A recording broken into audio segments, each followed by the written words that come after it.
మన చర్మ ఆరోగ్యం కూడా మన ఆహారపు అలవాట్లపై ఆధారపడి ఉంటుంది. ప్రాసెస్డ్ ఆయిలీ ఫుడ్స్ ఎక్కువగా తీసుకుంటే స్కిన్ సమస్యలు పెరుగుతాయి. కానీ దోసకాయ, టమాటాలు, గ్రీన్ టీ, బెర్రీస్, చిలకడ దుంప లాంటి సహజమైన ఆహారాలు చర్మానికి మంచి గుణాలు అందిస్తాయి. దోసకాయలో ఉండే కూలింగ్, సూతింగ్ గుణాలు పఫీ డార్క్ సర్కిల్స్ తగ్గిస్తాయి. టమాటాలు లైకోపిన్తో సన్బర్న్ని నివారించి విటమిన్ సి ద్వారా స్కిన్ టోన్ మెరుగుపరుస్తాయి. గ్రీన్ టీ యాంటీ ఇన్ఫ్లమేటరీ గుణాలతో స్కిన్ పోర్స్ క్లియర్ చేస్తుంది. ఏజింగ్ సమస్యలు తగ్గిస్తుంది. బెర్రీస్ యాంటీ ఆక్సిడెంట్స్ పుష్కలంగా ఉండి ముడతలు తగ్గించి చర్మాన్ని లోపల నుండి హైడ్రేట్ చేస్తాయి.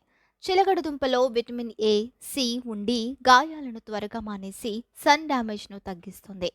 అందువల్ల ఆరోగ్యకరమైన సహజ ఆహారం తీసుకోవడం ద్వారా మీ చర్మాన్ని మెరిపింప చేసుకోండి.